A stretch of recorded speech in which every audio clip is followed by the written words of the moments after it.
유엔 안보리 결의에 따른 북한 해외 노동자에 대한 본국 송환 시한이 약 4년이 지났지만 여전히 일부 동남아 국가에서는 북한인 종업원을 고용한 북한 식당을 쉽게 찾아볼 수 있습니다. 명백한 대북 제재 결의 위반이지만 일부 북한 식당은 하루에만 100명이 넘는 한국인 단체 손님을 받으며 성업 중인 것으로 나타났습니다. 함지아 기자가 취재했습니다. 동남아시아 국가 라오스의 수도 비엔티엔. 시내의 한 고층 건물 1층에 들어서자 벽면 곳곳에 붙은 한글 상호명이 눈에 띕니다. 식당의 이름은 백두 한낙원, 북한 식당입니다. 평양 말투를 구사하는 식당 종업원은 요리사를 비롯한 자신들이 평양에서 왔다는 사실을 숨기지 않습니다. 평양 음식입니다. 평양 분들이 만드는 거죠, 그래도? 예, 우리 평양 요리사들이 합니다. 메뉴판에는 감자전이나 옥수수전과 같은 전체 요리가 약 10만 깁, 미화 약 5달러, 김치 만둣국과 같은 메인 요리가 약 30만 깁, 약 15달러로 안내돼 있습니다. 현지 물가에 비해선 다소 높은 금액이지만 식당 종업원은 추가로 주류까지 권합니다. 사장님 맥주 안 드십니까? 일요일 저녁인 이날 백두 한낙원에는 약 160명의 손님이 자리했습니다. 대부분 라오스 관광에 나선 한국인들입니다.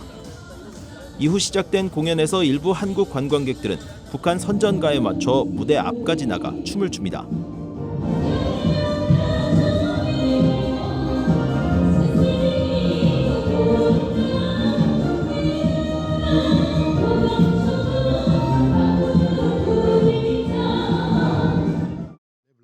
유엔 안보리는 지난 2017년 12월에 채택한 대북결의 2397호를 통해 당시를 기준으로 2년 뒤인 2019년 12월까지 각국이 자국에 있는 모든 북한 노동자를 본국으로 송환하도록 했습니다.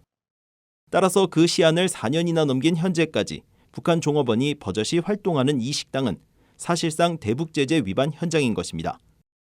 BOE는 라오스 정부에 관련 내용을 문의했으며 현재 답변을 기다리고 있습니다.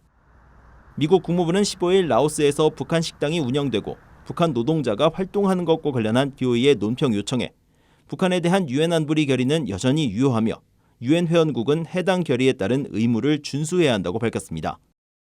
이어 모든 유엔 회원국은 안보리 결의 2397호에 따라 특정 예외를 제외하고 자국에서 수입을 얻는 북한 국적자를 송환할 의무가 있다며 이는 북한 해외 노동자들이 벌어들인 수입이 북한의 대량 살상 무기와 탄도미사일 프로그램 자금으로 사용되기 때문이라고 말했습니다. 북한 식당 운영과 관련한 이와 같은 유엔 안보리 결의 위반은 비단 라오스만의 문제는 아닙니다. 외교 소식통은 라오스의 이웃 나라인 베트남에서도 여전히 북한 식당이 운영 중이라고 밝혔습니다. 또 앞서 BOE는 외교 소식통을 통해 북한이 수도인 베이징을 비롯해 상하이, 다롄, 단둥, 선양, 훈춘, 투먼 등 중국 내 주요 도시 10여 곳에서 운영 중인 수십 개의 식당 목록을 입수해 보도했습니다. 이와 관련해 류펑유 주미 중국 대사관 대변인은 11일 BOE에 구체적인 상황은 잘 알지 못한다면서도 중국은 관련 안보리 결의를 성실히 이행하고 있다고 답했습니다.